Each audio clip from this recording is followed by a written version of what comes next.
రెడీగా breaking news చూస్తున్నాం. ఐబొమ్మ నిర్వాహకుడు ఇమ్మడి రవికి 14 రోజుల రిమాండ్ విధించారు మెజిస్ట్రేట్. దీంతో చంచల్గూడ జైలుకు తరలించారు పోలీసులు. 7 రోజులు కస్టడీకి కోరారు పోలీసులు. మెజిస్ట్రేట్ ఇంట్లో రవిని విచారించారు.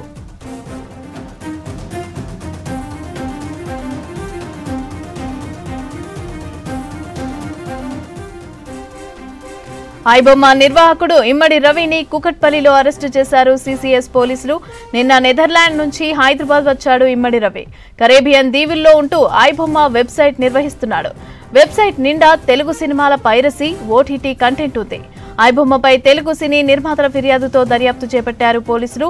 ఇక భార్యతో విడాకులు తీసుకుని ఒంటరిగా ఉంటున్నాడు ఇమ్మడి రవి. దమ్ముంటే పట్టుకోండంటూ పోలీసులకు సవాల్ చేశాడు.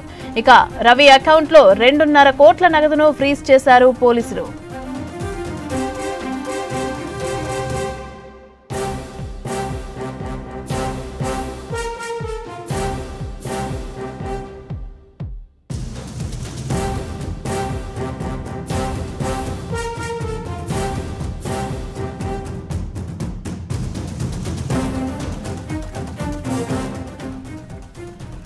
ఇక ఇప్పటికే రవిని విచారించిన స్పెషల్ టీమ్ అతని నుంచి కీలక సమాచారం సేకరించినట్లు తెలుస్తోంది.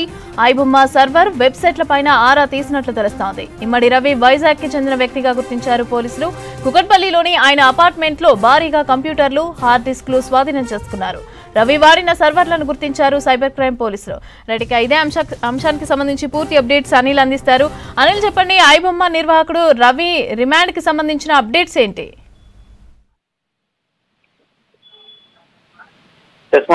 ఐబొమ్మ నిర్వాహకుడైనటువంటి ఇమ్మడి రవిని నిన్న నెదర్లాండ్ లోని ఆమ్స్టర్డామ్ నుండి అక్కడికి హైదరాబాద్ వచ్చారు. అయితే నిన్న వచ్చినటువంటి ఇమ్మడి రవిని ట్రేస్ చేశారు పోలీసులు. అంటే ఇతన్ని మొదటి నుంచి కూడా ఇతని పైన నిఘా ఉంది. సో కుకట్పల్లిలోని రెయిన్బో విస్తాలు ఈరోజు ఉదయం హైదరాబాద్ సిసిఎస్ పోలీసులు అదుపులోకి తీసుకొని ఈరోజు ఉదయం నుంచి కూడా విచారించారు. సో ముఖ్యంగా ఐబొమ్మ సంబంధించి పైరసీ చేస్తూ వివిధ తెలుగు ప్లాట్ఫామ్ సంబంధించి అటు ఓటీటీ ప్లాట్ఫామ్ సంబంధించినటువంటి అటు పెద్ద పెద్ద సినిమాలు ఏవైతే ఉన్నాయో రిలీజ్ అయిన గంటల్లోనే ఇటు ఐబొమ్మలో ఎక్కువగా ప్రయోగం చేసి ఇందులో అప్లోడ్ చేసేవాడు. సో ఇట్లాంటివన్నీ కూడా గుర్తించి ముఖ్యంగా అందులో కొన్ని బెట్టింగ్ యాప్స్ కూడా ఉంటాయి. సో అందులో ఇన్స్టాల్ చేసి తర్వాత ఎవరైతే ఈ ఐబొమ్మలో బెట్టింగ్ యాప్ సంబంధించి చూసి ఇన్స్టాల్ చేసిన వారు ఉంటారో సో ఆ ఐపీల ఆధారంగా పోలీసులు ఇతన్ని ట్రేస్ చేశారు. సో ముఖ్యంగా ఇతను ఇటు కుకట్పల్లిలోని రెయిన్బో విస్టాలు ఈరోజు ఉదయం అరెస్ట్ చేశారు. అయితే ఇతనికి దాదాపు 3-4 సంవత్సరాల క్రితమే ఇతని భార్యతో విడాకులయ్యాయి. ఒంటరిగానే కుకట్పల్లిలో ఉంటున్నాడు. అయితే అరెస్ట్ సమయంలో పైరసీ మెటీరియల్ ను చాలా వరకు ఎక్కువ మొత్తంలో స్వాధీనం చేస్తున్నట్టు తెలుస్తుంది. ఇక దాదాపు ఈ ఇమ్మడి రవి ఖాతాలో 2.5 అంటే దాదాపు 3 కోట్ల వరకు కూడా నగదును స్వాధీనం చేస్తున్నట్టు తెలుస్తుంది. ఇక ఇతనే పూర్తిగా నెదర్లాండ్ లో ఉండి అక్కడ ఉండి ఈ పైరసీ చేసినట్టు గుర్తించారు పోలీసులు. అయితే దాదాపు దీనికి సంబంధించి మరింత సమాచారం రావాలంటే సో 7 రోజుల పాటు కూడా కస్టడీ కోరుతున్నట్టు తెలుస్తుంది సిసిఎస్ పోలీసులు. సో రిమాండ్ అనంతరం ఎందుకంటే సాయంకాలం వైద్య పరీక్షలు చేసి మెజిస్ట్రేట్ ఇంట్లో హాజరుపరిచారు. అనంతరం రిమాండ్ చేసి ఇద్దరు కూడా జైలుకు తరలించినట్టు తెలుస్తుంది. అయితే ఇతనికి సంబంధించి అసలు హ్యాకర్లకు సంబంధించి ఇతనుకున్నటువంటి నెట్వర్క్ ఏంటిది, ఇతను గతంలో ఏం చేశాడు, ఇతనికి ఎవరు సహాయ సహకారాలు అందిస్తున్నారు, ఇతనికి సంబంధించిన ఇంకా టీమ్స్ ఏమైనా ఉన్నాయా, ఇతను ఒక్కడే ఈ ఐబొమ్మను నిర్వహిస్తున్న ఐబొమ్మ మరియు గప్పం అనే 2 పేర్లతో ఈ 2 పేర్లను కొనసాగిస్తూ ఎక్కువగా టాలీవుడ్ తెలుగు సినిమాలకు సంబంధించి ఎక్కువ ఏందో అప్లోడ్ చేస్తున్నాడు. దీంతో తెలుగు సంబంధించినటువంటి సినిమా నిర్మాతలు కానీ డైరెక్టర్ కానీ కొంత ఇది నష్టాన్ని కలిగించేది కాబట్టి సో వారు ఇచ్చిన ఫిర్యాదు మేరకు పూర్తి స్థాయిలో ఇంకా విచారణ కొనసాగుతుంది. ఇంకా ఇంతకు ముందు కూడా కొంతమంది ఇందులో అరెస్ట్ అయ్యారు. సో ఇతన్ని కస్టడీ 7 రోజుల పాటు మళ్ళీ కస్టడీ కోరితే అంటే మరికొన్ని విషయాలు కూడా బయటకు వచ్చేటువంటి అవకాశం ఉంటుంది. అయితే ఈ ఎప్పటి నుంచో కూడా చాలా రోజుల నుంచి ఐబొమ్మ రవి పైన ఫోకస్ చేశారు పోలీసులు. ఎందుకంటే గతంలో హైదరాబాద్ సివి ఆనంద్ గా ఉన్నప్పుడు కూడా అప్పుడు కూడా ఐబొమ్మ నుంచి పోస్ట్ చేశాడు, దమ్ముంటే నన్ను పట్టుకోండి అంటూ కూడా పోలీసులకే సవాలు విస్తున్నటువంటి వ్యక్తిగా గుర్తించారు పోలీసులు. సో మొత్తానికి దానికి సంబంధించి కూడా ఇంకా పైరసీకి సంబంధించినటువంటి మెటీరియల్ కానీ హార్డ్ డిస్క్ కానీ సో వీటన్నిటిని కూడా పోలీసులు స్వాధీనం చేస్తున్నారు. వీటన్నిటిపైన కూడా ఆరా తీసేటువంటి అవకాశం ఉంటుంది. మనకి చూసామంటే గతంలో కూడా చూసాం చాలా వరకు సినిమాలు పెద్ద పెద్ద సినిమాలు గంటల ఆ థియేటర్ లో అటు రిలీజ్ అయిన గంటల్లోనే ఐబొమ్మలో ఎక్కువ మంది చూసేవారు, ఎక్కువ మంది ప్రేక్షకులు అంటే ఎక్కువ మంది పెద్ద పెద్ద సినిమాలు కూడా చూసేవారు ఐబొమ్మ సైట్ ఓపెన్ చేసి. కాబట్టి పూర్తిగా కూడా ఇటు పెద్దగా నష్టం కలిగించేటువంటి ఈ బప్పం సంబంధించి మొత్తం ఇప్పటికే వెబ్సైట్ ను బ్లాక్ చేశారు పోలీసులు. ఓపెన్ కూడా కావడం లేదు. అటు బప్పం కానీ ఇటు ఐబొమ్మ ఈ రెండుకు సంబంధించి పేర్లు పెట్టి నడిపిస్తున్నాడు. సో మొత్తానికి ఇక్కడ ఇతని స్థలం అంటే వైజాగ్ లో ఉన్నట్టు తెలుస్తుంది, కానీ కూకట్పల్లిలోనే ఒక్కడే ఒంటరిగా ఉంటూ ఈ మొత్తం కూడా ఈ పైరసీ చేసినట్టు తెలుస్తుంది. ఎక్కువ మొత్తంలో తెలుగు సినిమాలు ఎక్కువగా ఇందులో అప్లోడ్ చేసేవాడు. సో మొత్తానికి అయితే రవిని ఈరోజు ఉదయం నుండి కూడా సిసిఎస్ పోలీసులు అప్లోడ్ చేసుకొని విచారించి సాయంకాలం మొత్తం మెజిస్ట్రేట్ ముందు హాజరుపరిచి చంద్ర కూడా రిమాండ్ చేశారు. 14 రోజుల రిమాండ్ చేశారు. సో మొత్తానికి తర్వాత కస్టడీ అయితే సిసిఎస్ పోలీసులు కోరారు. 7 రోజుల పాటు కస్టడీలో మరిన్ని విషయాలు బయటకు వచ్చేటువంటి అవకాశం ఉంటుంది. దీనికి సంబంధించి నెట్వర్క్ పూర్తి కూడా పోలీసులు ఆరా తీసేటువంటి అవకాశం ఉంటుంది. అసలు ఐబొమ్మ క్రియేట్ చేస్తానికి అంటే ఇతను గతంలో ఒక సాఫ్ట్వేర్ డెవలపర్ కూడా తెలుస్తుంది రవి. సో ఆ సాఫ్ట్వేర్ సంబంధించినటువంటి డెవలపర్ అంటే ఏ సాఫ్ట్వేర్ ఇతను రన్ చేస్తారు. సో ఆ విషయాల పైనతో పాటు సో 1x బెట్ తో పాటు మరికొన్ని బెట్టింగ్ యాప్స్ సంబంధించి కూడా ఇందులో ఉన్నాయి. సో వాటిని ఆధారంగా కూడా చేసుకొని ఈ పైరసీ చేసినట్టు తెలిసింది. సో మొత్తానికి అయితే దాదాపు 65కు సంబంధించినటువంటి ఫ్రాడ్ అంటే దీని ఏమంటారు పైరసీ చేసినట్టు తెలుస్తుంది మనకి.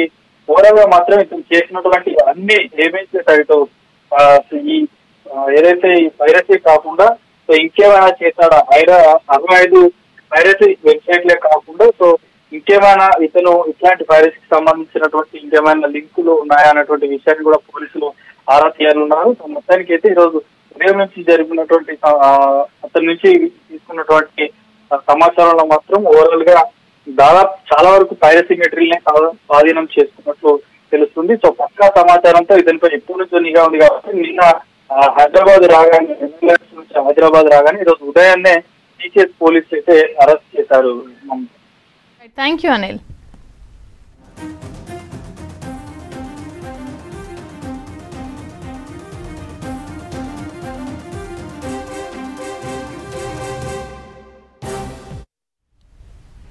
బెట్టింగ్ యాప్ ప్రమోట్ కేసులో సిఐడి దూకుడు పెంచింది. ఇప్పటికే పలువురిని సినీ ప్రముఖులను ప్రశ్నించిన సిఐడి నటులు దగ్గుబాటి రానా, యాంకర్ విష్ణుప్రియలను విచారించింది. బ్యాంక్ స్టేట్మెంట్లకు సంబంధించిన డాక్యుమెంట్లు సిఐడి అధికారులకు ఇచ్చారు. బెట్టింగ్ యాప్స్ తో చేసుకున్న అగ్రిమెంట్స్ పైన కూడా ఆరా తీశారు అధికారులు. రానా, విష్ణుప్రియల స్టేట్మెంట్ ను రికార్డ్ చేశారు అధికారులు.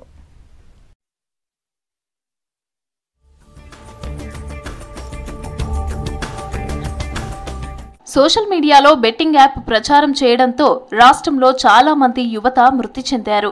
సీరియస్ గా తీసుకున్న రాష్ట్ర ప్రభుత్వం చర్యలు చేపట్టింది. దీంతో విచారణను వేగవంతం చేశారు సిఐడి అధికారులు. అందులో భాగంగానే బెట్టింగ్ యాప్ ప్రమోషన్ చేసిన సినీ నటులు, సోషల్ మీడియా ఇన్ఫ్లుయెన్సర్స్ కు నోటీసులు జారీ చేసింది సిఐడి. రోజుకు ఒకరిద్దరిని విచారిస్తోంది CID SIT. Betting app promotion కేసులో విచారణ వేగవంతం చేశారు సిఐడి అధికారులు. ఈ కేసులో ఎంక్వైరీకి హాజరయ్యారు సినీ నటుడు దగ్గుబాటి రానా, యాంకర్ విష్ణుప్రియ. సిఐడి నోటీసులతో హైదరాబాద్లోని లక్డీకాపూల్లోని సిఐడి కార్యాలయానికి వచ్చి అధికారులు అడిగిన వివరాలు చెప్పారు.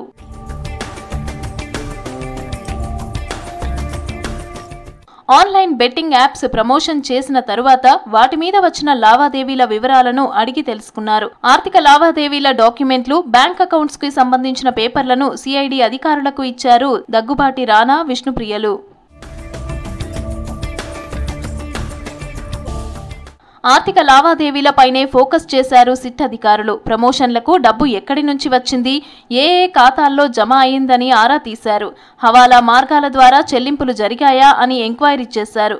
ప్రముఖులు ప్రచారకర్తలుగానే ఉన్నారా, లేక అంతకు మించి వీరికి ఏమైనా ముఖ్య పాత్ర ఉందా అనే కోణంలో నిశితంగా పరిశీలిస్తున్నారు సిఐడి అధికారులు.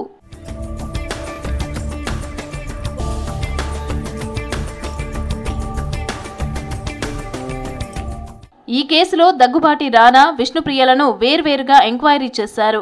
దాదాపు గంటన్నర పాటు విచారించి రానా, విష్ణుప్రియల స్టేట్మెంట్ ను రికార్డ్ చేసుకున్నారు సిఐడి సిట్ అధికారులు. దేశంలో టెర్రరిజం పేరిట వివిధ దేశాలకి చెందిన ఉగ్రవాద సంస్థలు అరాచకాలు సృష్టిస్తున్నాయి. ఢిల్లీలోని ఎర్రకోట సమీపంలో జరిగిన బాంబ్ బ్లాస్ట్ తో కేంద్ర రాష్ట్ర ప్రభుత్వాలు హై అలర్ట్ ప్రకటించాయి. ఎక్కడికక్కడ తనిఖీలు చేస్తున్నారు. మరోవైపు చదువు, వైద్యం కోసం విదేశాల నుంచి హైదరాబాద్ కి వస్తున్నారు. వీసా గడువు పూర్తయినా ఇక్కడే ఉంటున్నారు. వారిపై పోలీసులు నిఘా పెంచాలని కోరుతున్నారు ప్రజలు.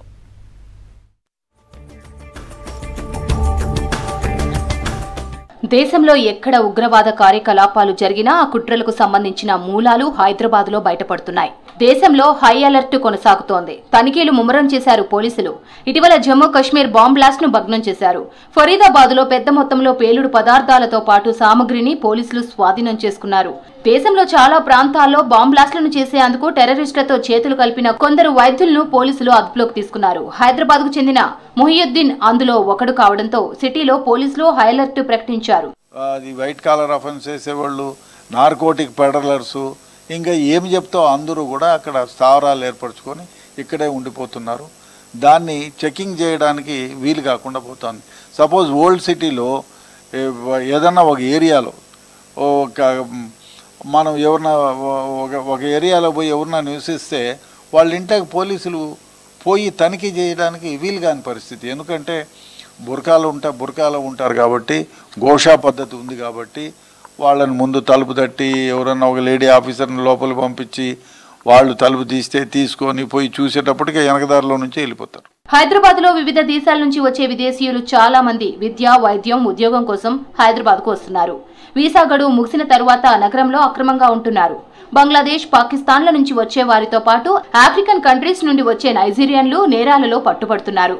ఉగ్రవాద కార్యకలాపాలకు హైదరాబాద్ మూలాలు బయటపడుతుండటంతో విదేశీయుల పాత్రపై అనుమానాలు వ్యక్తం చేస్తున్నారు పోలీసులు. ఈ గంజాయి దగ్గర నుంచి ఏదో ఒక నార్కోటిక్ డ్రగ్ చిన్నగా తీసుకురావడం, బెంగళూరు నుంచో, గోవా నుంచో, ఢిల్లీ నుంచో. ఈ డార్క్ నెట్ ఎట్లా ఉండే అది డార్క్ నెట్లో సెర్చ్ చేస్తారు, వాళ్ళు ఎట్లా తెప్పించుకుంటూ ఉంటారు. దాన్ని అలవాటు పడిపోయి పెడలర్స్గా మారిపోతున్నారు. ఇక్కడ వాళ్ళ వీసా గడువు అయిపోయిన తర్వాత వాళ్ళ ఇల్లు మార్చేసి ఇంకో దగ్గర ఉండేసి ఆ విధంగా వాళ్ళు చూసుకుంటారు. ఇప్పుడు మన దగ్గర ఈ నైజీరియన్స్ ఎంతమంది ఈ డ్రగ్స్ కేసులో అరెస్ట్ అయినారో అందరికీ కూడా చాలా వరకు 80% వాళ్ళకి అది వీసా అయిపోయింది. వీసా కొందరికి పాస్పోర్ట్లు గడువు అయిపోయినాయి, వీసా గడువు అయిపోయింది.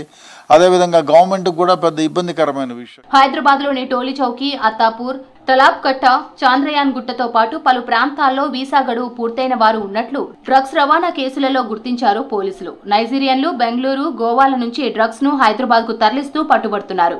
దీంతో హైదరాబాద్ లో విదేశీయుల కదలికలపై పోలీసులు నిఘా పెంచాలని కోరుతున్నారు ప్రజలు.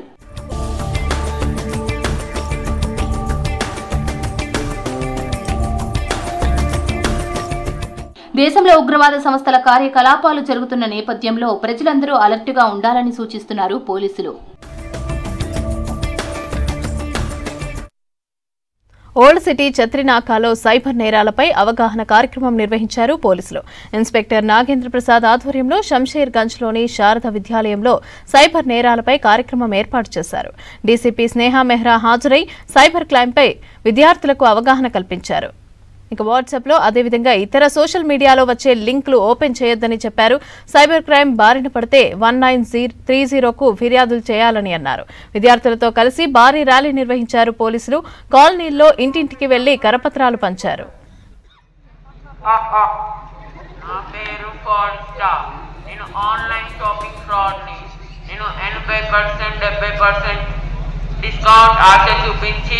మీకు ఒక లింక్ పంపిస్తా, మీరు ఆ లింక్ వద్దంగానే మీ డబ్బులన్నీ నేను తీసుకుంటా. నేను ఫ్రాడ్ స్టార్ని, నేను ఏపీకే యాడ్ ఫ్రాడ్ చేస్తాను.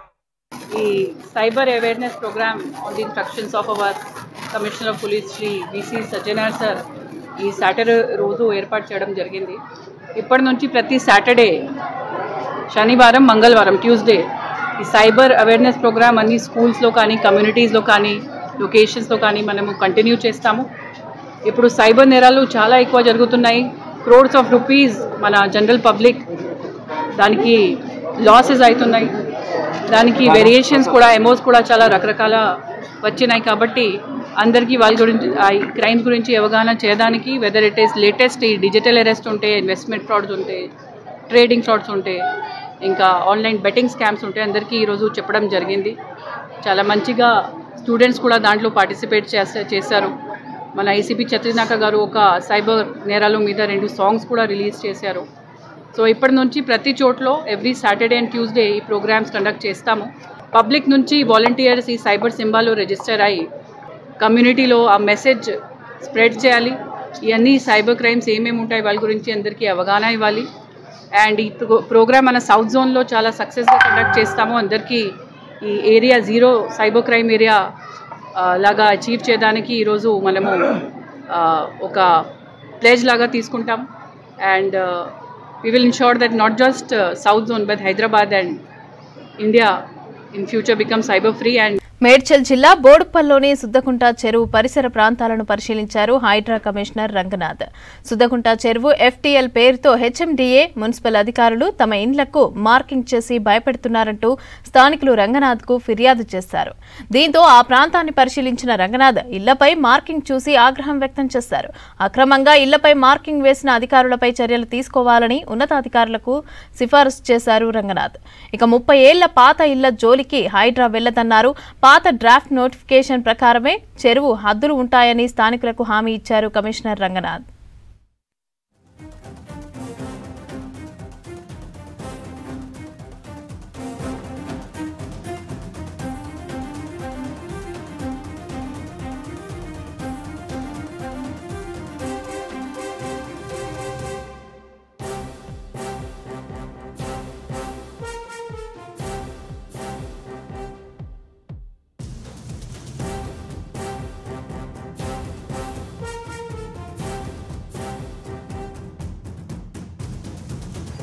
ప్రిలిమినరీ నోటిఫికేషన్ దాదాపు 10 సంవత్సరాల క్రితం అయింది. ఫైనల్ నోటిఫికేషన్ ఇంకా కాలేదు. అయితే ఈ లోపల చాలా మనకి ఇల్లులన్నీ వచ్చేసి దీని పక్కన రోడ్డు వచ్చింది. మొత్తం ఇదంతా వచ్చిన తర్వాత దీన్ని మళ్ళా ఏదో ఒక కంప్లైంట్ వచ్చిందని వీళ్ళు ఇక్కడ స్థానికంగా ఉన్న వాళ్ళు కొంత అవగాహన రాహిత్యంతో లేకపోతే మరి ఎట్లానో తెలియదు కానీ ఇంకొక ప్రపోజల్ ఏదో పంపించి ఈ పక్కన ఉన్నటువంటి ఇల్లులన్నింటినీ కూడా FTL లో ఉన్నాయనేటటువంటిది ఒకటి పంపించి దాంట్లో మార్కింగ్లు ఇవ్వటం అనేది మొదలెట్టారు. ఇది ఇంటికి మార్కింగ్లు ఇవ్వడం. ఇది మా దృష్టికి కొంతమంది ఇక్కడ స్థానికంగా ఉండేవాళ్ళు వాళ్ళు వచ్చి మాకు కంప్లైంట్ చేస్తే అసలు ఏమవుతుంది క్షేత్రాలు. ఎందుకంటే ప్రభుత్వం చాలా స్పష్టమైనటువంటి ఒక పాలసీ అనేది ఉన్నది. ఎందుకంటే హైడ్రా వచ్చింది 2024 జూలైలో వచ్చింది. అంతకుముందు ఉన్నటువంటి ఇల్లులు ఏదైతే ఉన్నాయో అవన్నీ కూడా వాటిల్లో FTL లో ఉన్నా కానీ కూడా దాన్ని ఎటువంటి డిస్టర్బెన్స్ చేయదు.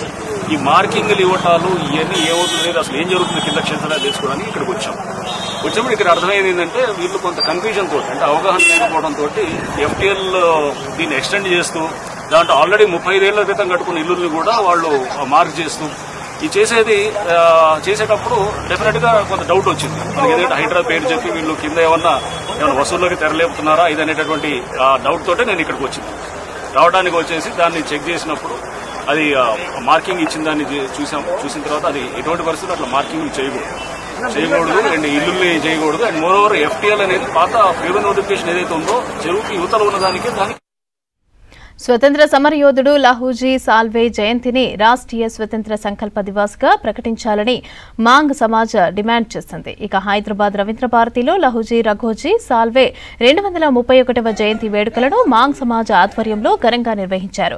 క్రాంతిపిత గురువర్య లహూజీ సాల్వే పుస్తకాన్ని లహూజీ పాటను Osmania university arts college principal professor Kasim ఆవిష్కరించారు. లహూజీ సాల్వే చేసిన సేవలను గుర్తు చేసుకున్నారు వక్తలు.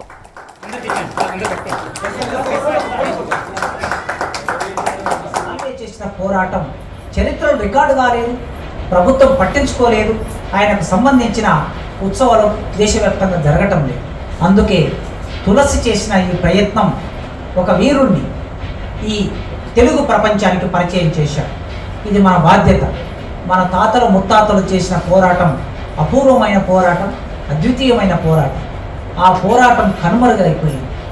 ఆ పోరాటం ముందుకు వస్తే క్షత్రియుల పోరాటం నిలబడదు, మన ముందు బ్రాహ్మణుల పోరాటం నిలబడదు. అందుకే వాళ్ళ పోరాటం వాళ్ళు గొప్పవాళ్ళు కావాలంటే మనం చేసిన పోరాటాన్ని రాయకుండా ఉంటే సరిపోతుంది, తెలియకుండా ఉంటే సరిపోతుంది. కనుక తెలవకుండా చేశారు, రాయకుండా చేశారు. ఇప్పుడు మనం ఏం చేయాలంటే ఈ చరిత్రని అన్ని భాషల్లోకి ప్రచారంలోకి తీసుకెళ్ళాలి. ఆ ప్రయత్నాన్ని ఈ జయంతి సందర్భంగా తులసి చాలా తాపత్రయం ఉంది ఆయనకి. Pay back to the society, తిరిగి సమాజానికి మనం పే బ్యాక్ చేయాలి. మన జ్ఞానాన్ని ఇవ్వాలి, మన సమయాన్ని ఇవ్వాలి, అదేవిధంగా మన ఆర్థికాన్ని కూడా ఇవ్వాలి. తులసి సామాజిక బాధ్యత కలిగిన వాడు కనుక నిరంతరం ఏదో ఒకటి చేయడానికి ప్రయత్నం చేస్తూ ఉంటాడు. ఆ ప్రయత్నంలో భాగంగా సమాజాన్ని చైతన్యం చేయాలని, ఇలాంటి సభలు జరపాలని, పుస్తకాలు రావాలని, తర్వాత రిజర్వేషన్లు ప్రమోషన్లో రిజర్వేషన్లు రావాలని, రోస్టర్ సరిగ్గా అమలు కావాలని ఎన్నో ఆలోచనలు తన మిత్రులతో కలిసి సెక్రటరియట్లో చేస్తూ ఉంటాడు. కేవలం తన ఉద్యోగం కుటుంబం మాత్రమే కాకుండా సామాజిక బాధ్యతలో భాగంగా ఇవాళ ఒక రచయితగా మారి ఈ పుస్తకాన్ని మన ముందుకు తీసుకొచ్చాడు. ఆయనకు హైదరాబాద్ బంజారాహిల్స్లోని హరే కృష్ణ గోల్డెన్ టెంపుల్లో వార్షిక బ్రహ్మోత్సవాలు ప్రారంభమయ్యాయి. భగవంతుడు పూర్తిగా అవతరించిన తిథిని బ్రహ్మోత్సవాలుగా నిర్వహిస్తారని, కార్తీక మాసంలో ఈ బ్రహ్మోత్సవాలు జరగటం విశేషమని అన్నారు ఆలయ నిర్వాహకులు. హరే కృష్ణ గోల్డెన్ టెంపుల్లో రాధాకృష్ణులతో పాటు స్వయంభూగా వెలిసిన లక్ష్మీ నరసింహస్వామి కొలువుదీరారని తెలిపారు. ధ్వజారోహణతో పాటు స్వామివారికి 5 రోజులు సేవలు, పూజలు, బ్రహ్మోత్సవం, హోమం చేస్తామని అన్నారు ఆలయ నిర్వాహకులు.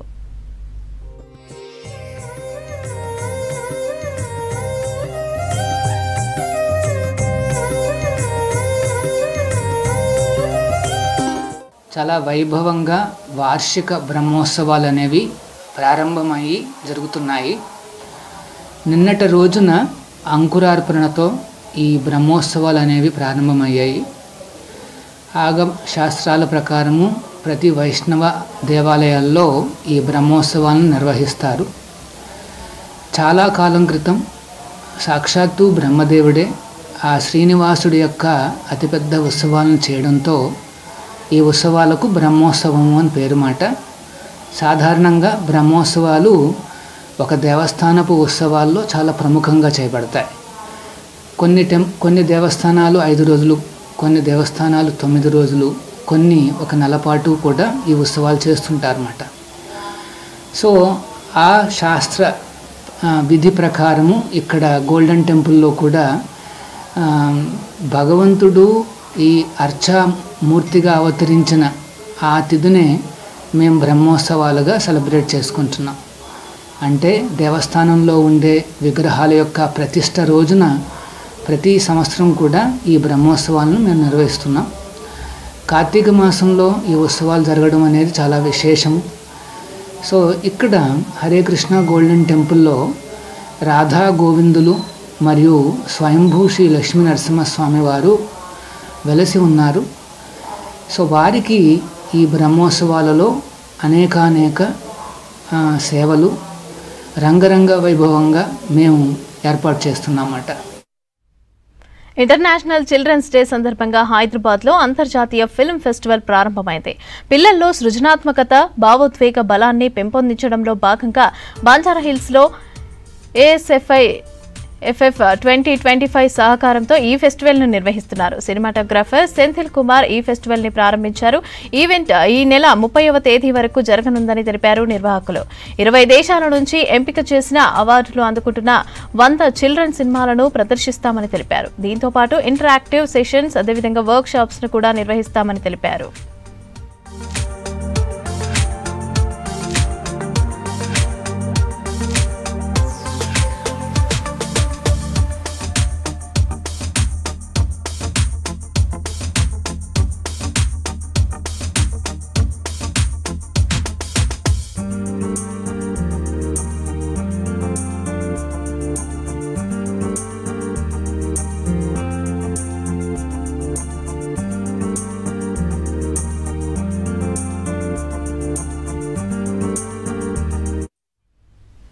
క్రిస్మస్ వేడుకలకు భాగ్యనగరం సిద్ధమవుతోంది. హైదరాబాద్ లక్డికా పూల్లోని అశోక హోటల్లో కేక్ మిక్సింగ్ పేస్ట్ నిర్వహించారు.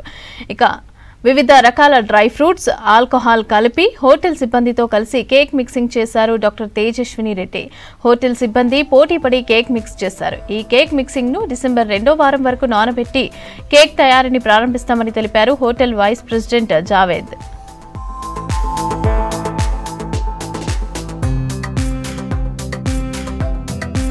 very Merry Christmas to everybody.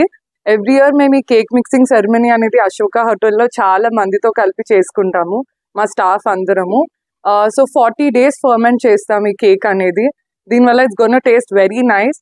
I hope this whole new year is going to be very blissful to you all. Myself Javed Ahmed, the BP operation for Best Western Hotels. Wish you a warm Merry Christmas. Every year we do this cake mixing ceremony as part of the family. We call our guests, our MDs, and a part of the ceremony.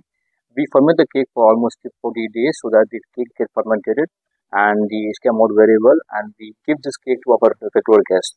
రాష్ట్రంలో రోజురోజుకు ఉష్ణోగ్రతలు పడిపోతున్నాయి. ఉత్తర ఈశాన్య దిశ నుంచి వీస్తున్న గాలులతో చలి తీవ్రత పెరుగుతూ వస్తోంది. 4 రోజుల నుంచి చలి తీవ్రత మరింత పెరగడంతో బయటకు వెళ్లాలంటే ప్రజలు ఇబ్బందులు పడుతున్నారు. మరో 3 రోజులు చలి మరింత పెరుగుతుందని, ప్రజలు జాగ్రత్తగా ఉండాలని సూచించారు హైదరాబాద్ వాతావరణ శాఖ అధికారులు. నగరంపై చలి పంజా విసురుతోంది. చలికాలం మొదలైనప్పటి నుండి చలి తీవ్రత అంతగా కనిపించినప్పటికీ 4 రోజుల నుంచి కనిష్ట ఉష్ణోగ్రతలు నమోదవుతున్నాయి. ఉదయం రాత్రి వేళల్లో చలిగాలులు పొగమంచు కమ్ముకుంటోంది.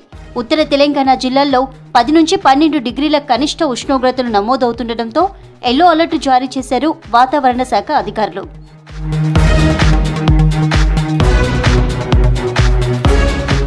ఈశాన్య రుతుపవనాలు వ్యాపిస్తుండటంతో రాష్ట్రంలో చలి తీవ్రత పెరుగుతుందంటున్నారు వాతావరణ శాఖ అధికారులు. హైదరాబాద్ శివారు ప్రాంతాల్లో కూడా కనిష్టంగా ఉష్ణోగ్రతలు రికార్డవుతున్నాయి. 2-3 రోజులు చలి పెరిగే అవకాశం ఉందని, సాధారణం కంటే 2-3 డిగ్రీల ఉష్ణోగ్రతలు తక్కువగా నమోదయ్యే అవకాశం ఉందన్నారు వాతావరణ శాఖ అధికారులు.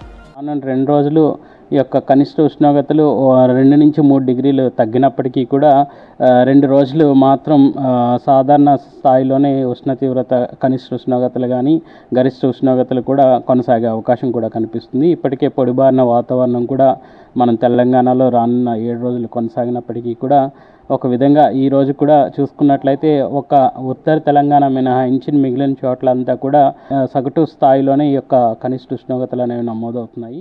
4 రోజుల నుంచి రాష్ట్రంలో చలి తీవ్రత పెరుగుతోంది. ఉదయం 4:30 నుంచి 6 మధ్య పొగమంచు అధికంగా ఉంటుంది. ప్రజలు ప్రయాణాలు వాయిదా వేసుకోవాలని సూచిస్తున్నారు వాతావరణ శాఖ అధికారులు. చిన్నపిల్లలు, వృద్ధులు జాగ్రత్తలు పాటించాలంటున్నారు వెదర్ ఆఫీసర్స్. మీకు పూర్వకాలం నాటి రాజుల పాలనలో నగదు చలామణి ఎలా ఉండేదో తెలుసుకోవాలని ఆసక్తి ఉందా?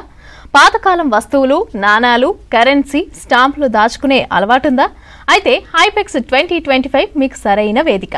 పురాతన కాలం నుంచి ఇప్పటి వరకు చలామణిలో ఉన్న అనేక రకాల కరెన్సీలను అందిస్తోంది హైదరాబాద్ ఫిలాటాలిక్ అండ్ హాబీస్ సొసైటీ. అసలేంటి ఈ ఎగ్జిబిషన్, ఏ వస్తువులు అక్కడ ఉంటాయో తెలుసుకోవాలంటే లెట్స్ వాచ్.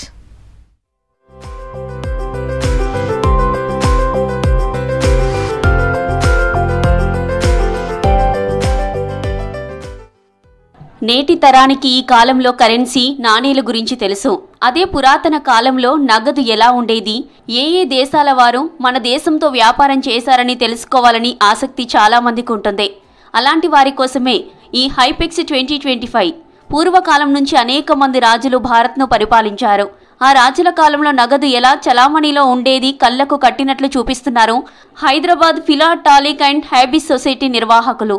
నా సొసైటీ హెచ్పిహెచ్ఎస్ సొసైటీ అనేది 67 సంవత్సరాలుగా ఉందండి. కానీ ఇలా ఎగ్జిబిషన్స్ అనేది ఎవ్రీ ఇయర్ చేస్తారు. దాదాపు నాకు తెలిసి ఇప్పుడు మనకి 15 సంవత్సరాలుగా రెగ్యులర్గా జరుగుతూ ఉంది. సో ఇది ఇంకా ఇలానే ఎవ్రీ ఇయర్. ఇప్పుడు ఇక్కడ మన ఈ హాబీకి సంబంధించింది స్టాంపులు కావచ్చు, కాయిన్స్ కావచ్చు, వేరే ఇతర హాబీనైనా మనము దీన్ని ప్రోత్సహించడానికి ఇలాంటి ఇప్పుడు ఇలా 3 రోజులు ఇలా పెట్టామంటే ఇంట్రెస్టెడ్ ఎవరున్నా కూడా అక్రాస్ ఇండియా, ఎందుకంటే ఇక్కడ మనకి డీలర్స్ అనేవాళ్ళు ఓవరాల్ ఇండియా వైడ్ నుంచి వస్తారు. ఒక్కొక్కరు ఒక్కొక్క స్పెషలైజేషన్ ఉంటారు. కొంతమంది నోట్స్ చేస్తారు, కొంతమంది కాయిన్స్లో చేస్తారు. సో అలా ఎవరికి ఇంట్రెస్ట్ ఉన్న వాళ్ళకి వాళ్ళు ఇక్కడికి వచ్చి పర్చేస్ చేయొచ్చు, వాళ్ళ హాబీని పెంపొందించుకోవచ్చు. ఇది నెక్స్ట్ వచ్చే తరాలకు కూడా వాళ్ళు ఇది ట్రాన్స్ఫర్ చేయొచ్చు అనమాట. 1964 సంవత్సరంలో ఏర్పాటైన ఈ సొసైటీ ప్రతి సంవత్సరం భారత్లో ఎగ్జిబిషన్ నిర్వహిస్తుంది. ఏడాది నవంబర్ 14 నుంచి 16 వరకు లక్డీ కపూర్లోని FTCCI భవన్లో ఎగ్జిబిషన్ ఏర్పాటు చేశారు. దేశం నలుమూలల నుంచి 64 స్టాల్స్ ఏర్పాటు చేశారు. ఏ కాలం నాణేలు కావాలన్నా తమ దగ్గర దొరుకుతాయంటున్నారు నిర్వాహకులు. నాకైతే ఒక 15 సంవత్సరాల నుంచి ఈ హాబీ ఉందండి. నేనైతే బ్రిటిష్ నుంచి రిపబ్లిక్ ఇండియా ఎర్రర్ కాయిన్లు అయితే ఎక్కువగా కలెక్ట్ చేస్తూ ఉంటాను. ఇది ఎగ్జిబిషన్ ఉందనే పర్పస్లో ఏమన్నా నా కలెక్షన్లోకి పెట్టుకుందామని కొనడానికనే వచ్చానండి. నేను world wide notes and coins collect చేస్తాను. నేను ఎవ్రీ ఇయర్ హైదరాబాద్లో జరిగిన ఎగ్జిబిషన్లకి అటెండ్ అవుతూనే ఉంటాను. నేను నా దగ్గర లేని మాత్రం రెగ్యులర్గా కొంటూ ఉంటాను. చరిత్ర ఎలా ఉండేదో తెలుసుకోవాలన్న ఆసక్తితో చిన్న పెద్దలు ఈ ఎగ్జిబిషన్కు వస్తున్నారు. చోళులు, ఢిల్లీ సుల్తానులు, మొఘల్ రాజుల కాలం నాటి నాణేలు ఎలా ఉండేవో తెలుసుకోవడానికి ఆసక్తి చూపిస్తున్నారు జనాలు. ఎగ్జిబిషన్ ఏర్పాటు చేయడంతో రాజుల కాలం నాటి విషయాలు తెలుస్తాయని తెలిపారు సందర్శకులు. కాపర్ నాణెం ఉంది, సిల్వర్ నాణెం ఉంది. మొత్తం బ్రిటిష్ ఇండియా రిలీజ్ చేసినటువంటి 1 rupee, 2 rupees, 5 rupees, 10 rupees, 20 rupees, 50 rupees, 100 rupees preceding numbers collection from last 40 years. హైపెక్స్ 2025 exhibition కు సందర్శకుల తాకిడి పెరిగింది. మరికొన్ని రోజులు కొనసాగించాలని కోరుతున్నారు ప్రజలు.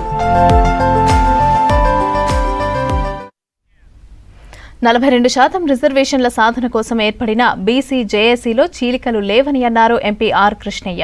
హైదరాబాద్ కాచిగూడలో బీసీ బిల్లుకు కేంద్ర ప్రభుత్వం మద్దతు, భవిష్యత్ కార్యాచరణపై బీసీ సంఘాల నాయకులు చర్చించారు. ఉద్యమాన్ని ముందుకు తీసుకెళ్లాల్సిన బాధ్యత ప్రజలదే అన్నారు. బీసీ రిజర్వేషన్ ఉద్యమం ఏ ఒక్కరిది కాదని, బీసీ జేఏసీలో ఉన్నవారందరూ కూడా మార్గదర్శకులని తెలిపారు.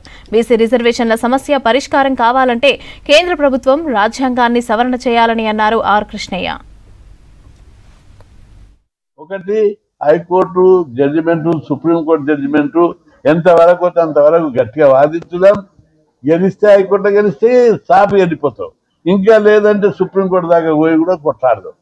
రెండవ భాగం, ఇది ప్రతి రాష్ట్రంలో కిరికిరి అవుతుంది, గొడవ జరుగుతుంది. ఎంతసేపు బీసీలకు రిజర్వేషన్లు పెడితే ప్రతి ఒక్కరికి కడుపు మంట, కన్ను మంట, చూడలేకపోతున్నారు. కడుపు మంటతో బాధపడుతున్నారు, తిరుగుబాటు చేస్తున్నారు. దీనికి ఒక పరిష్కారం కావాలంటే కేంద్ర ప్రభుత్వము రాజ్యాంగాన్ని సవరణ చేయాలి. శాశ్వత పరిష్కారం ఏంటి? 9th షెడ్యూల్లో పెడితే ఇప్పటికే దాన్ని సుప్రీంకోర్టులో రివ్యూ అక్కడ పెట్టాయని, అది పరిష్కారం కాదు. ఎస్సీ ఎస్టీలకు పెట్టిన రిజర్వేషన్లు 9th షెడ్యూల్లో పెట్టిందా? పెట్టలేదు. రాజ్యాంగంలోనే ఒక క్లాజ్ పెట్టారు. బీసీలకు కూడా బిచ్చం వద్దు, ఒక సవరణ క్లాజ్ పెట్టాలి. పెట్టి జనాభా ప్రకారము బీసీలకు అన్ని రంగాల లోపల, విద్యారంగం, ఉద్యోగ రంగం, రాజకీయ రంగం, స్థానిక సంస్థల ఎన్నికల లోపల జనాభా ప్రకారం ఇవ్వాలని ఒక్క క్లాజ్ పెడితే పర్మనెంట్ షాక్. తమకు నైపుణ్యం ఉన్నప్పటికీ ప్రమోషన్లలో వివక్షకు గురవుతున్నామని ఆల్ ఇండియా డెఫ్ బ్యాంక్ ఎంప్లాయీస్ అసోసియేషన్ అధ్యక్షుడు పిఆర్ కుమార్ ఆవేదన వ్యక్తం చేశారు. తమ వైకల్యాన్ని అడ్డుగా పెట్టి అవకాశాలు కల్పించడం లేదన్నారు. హైదరాబాద్ కాచిగూడలో అసోసియేషన్ 38వ ఫౌండేషన్ డే వేడుకలు నిర్వహించారు. అయితే ఈ సందర్భంగా అసోసియేషన్ చేపట్టిన కార్యక్రమాలపైన సెమినార్ విడుదల చేశారు.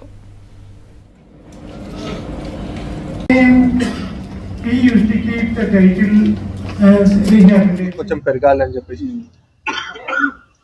జాబ్ ఆపర్చునిటీస్, ఫైనల్గా జాబ్ ఆపర్చునిటీస్ పెరగాలని చెప్పేసి, ఇంకా డెఫ్ వాళ్ళు ఇంకా హైరింగ్ చేసుకోవడానికి కూడా అవ్వట్లేదు. డెఫ్ వాళ్ళని హైర్ చేసుకోవట్లేదు, ఎందుకంటే వినిపించట్లేదు. మేము సెలెక్ట్, నాకు ప్రాఫిట్ లేదు.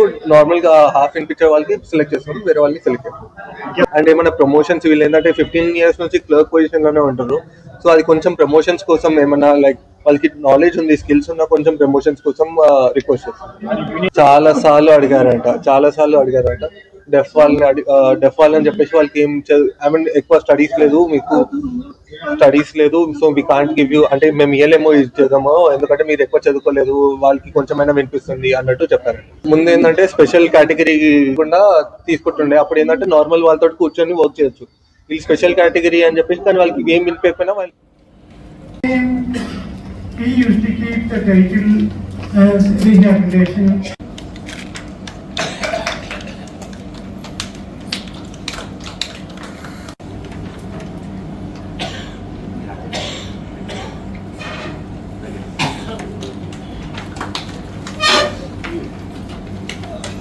సార్ కొంచెం దగ్గరండి.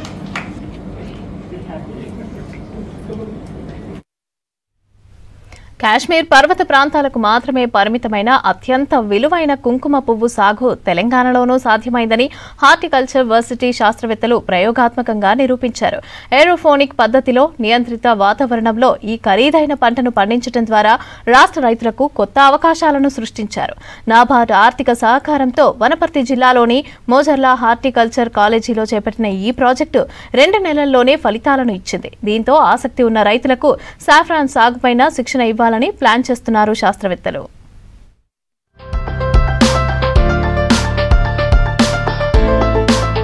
రంగారెడ్డి జిల్లా రాజేంద్రనగర్లోని కొండా లక్ష్మణ్ హార్టికల్చర్ యూనివర్సిటీలో ప్రయోగాత్మకంగా చేపట్టిన కుంకుమ పువ్వు పరిశోధనలు సత్ఫలితాలను ఇస్తున్నాయి. వర్సిటీలో సీనియర్ సైంటిస్ట్ సైదయ్య నేతృత్వంలో 200 చదరపు అడుగుల విస్తీర్ణంలో ఏర్పాటు చేసిన ఏరోపోనిక్ మోడల్ ల్యాబ్లో కాశ్మీర్ నుంచి తెచ్చిన కుంకుమ పువ్వు కాడలు నాటారు. కాశ్మీర్లో రాత్రి పగలు వేర్వేరుగా ఉండే ఉష్ణోగ్రతలు, గాలిలో తేమ, అక్కడి సూర్యరశ్మి, కర్బన వాయువు మోతాదును మిషన్ల సహాయంతో ల్యాబ్లో కృత్రిమ కాశ్మీర్ వాతావరణం సృష్టించారు.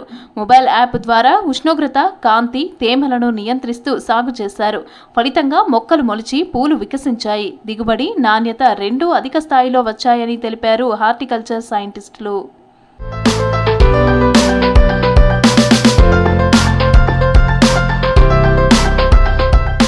జమ్మూ కాశ్మీర్లోని పుల్వామా జిల్లాలోని ప్యాంఫోర్ గ్రామానికి మాత్రమే కుంకుమ పువ్వు సాగు పరిమితమైంది. ప్రపంచంలో అత్యధికంగా కుంకుమ పువ్వు ఇరాన్ సాగు చేస్తుంది. ఆ తర్వాత భారత్లోనే, అందులోనూ జమ్మూ కాశ్మీర్ రాష్ట్రంలోనే ఈ కుంకుమ పువ్వు సాగు చేస్తారు. అయితే రియల్ ఎస్టేట్ పెరగటం, పర్యావరణ మార్పులతో కుంకుమ పువ్వు సాగు విస్తీర్ణం తగ్గడంతో పాటు నాణ్యత కూడా తగ్గుతుంది.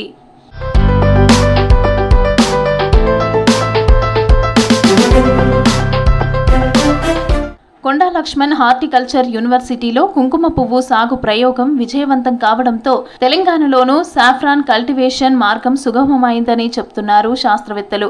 ఏరోపోనిక్ పద్ధతి ద్వారా ప్రయోజనాలు ఎక్కువగా ఉన్నాయని, ప్రధానంగా కూలీల అవసరం తక్కువగా ఉందన్నారు. సేంద్రియ పంటతో పాటు దిగుబడి, నాణ్యత కూడా ఎక్కువగా వస్తుందన్నారు శాస్త్రవేత్తలు.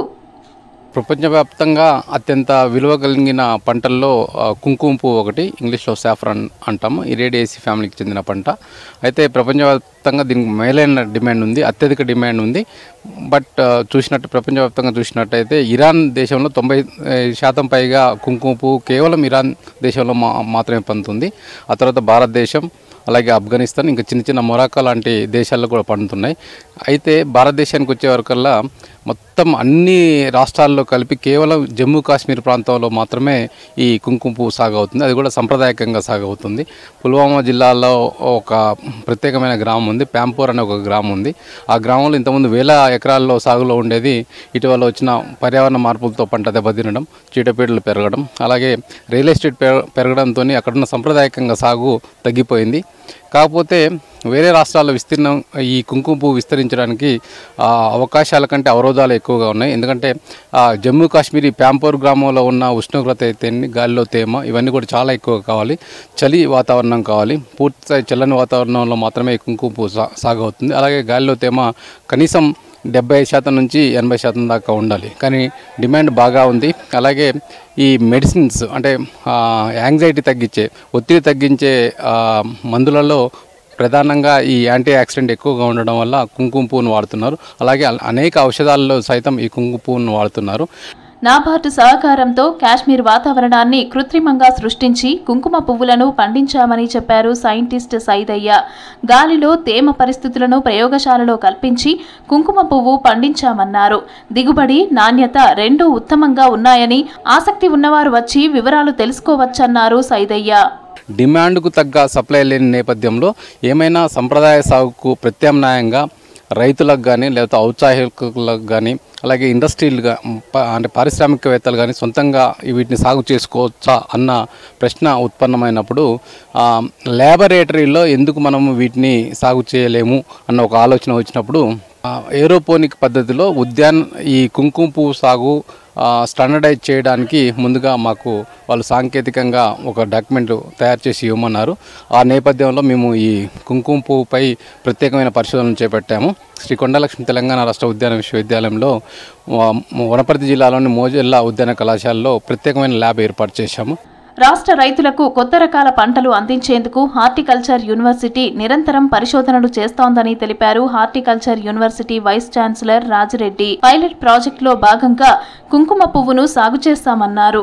త్వరలో ఈ టెక్నాలజీని రాష్ట్రంలోని రైతులకు అందిస్తామన్నారు. అవసరమైతే ప్రాంతాల వారీగా సాఫ్రాన్ మోడల్ ల్యాబ్స్ ఏర్పాటు చేసి శిక్షణ ఇస్తామన్నారు వీసీ రాజిరెడ్డి.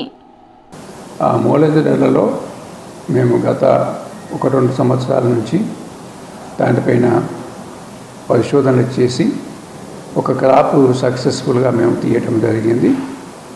ఆ దిశగా ఇంకొక క్రాప్ తీస్తే ఇంకొక పంట మనం ఒక కోత తీసినప్పుడు దాంట్లో ఉన్నటువంటి కష్ట సుఖాలు ఏమిటి అనేటువంటి గమనించి దానికి అనుగుణంగా ఉత్సాహకరమైనటువంటి రైతులు ఎవరన్నా ముందుకు వచ్చినట్టు అయితే శిక్షణ కూడా ఇవ్వడానికి మా యూనివర్సిటీ సిద్ధంగా ఉంది. ఇది కొద్దిగా కాస్ట్లీ ఖర్చుతో కూడుకున్నదైనప్పటికీ కూడా వాళ్ళ ఇంట్రెస్ట్ ఉన్నటువంటి రైతులు కానీ వీటిని కనుక సాగు చేసినట్టయితే వారికి శిక్షణ ఇస్తాము. ఇలాంటి కొత్త పరిశోధనలతో రైతులకు మేలు జరుగుతుందంటున్నారు వ్యవసాయ నిపుణులు. ఈ పంటలను రైతులు ఉపయోగించుకోవాలని కోరుతున్నారు సైంటిస్టులు.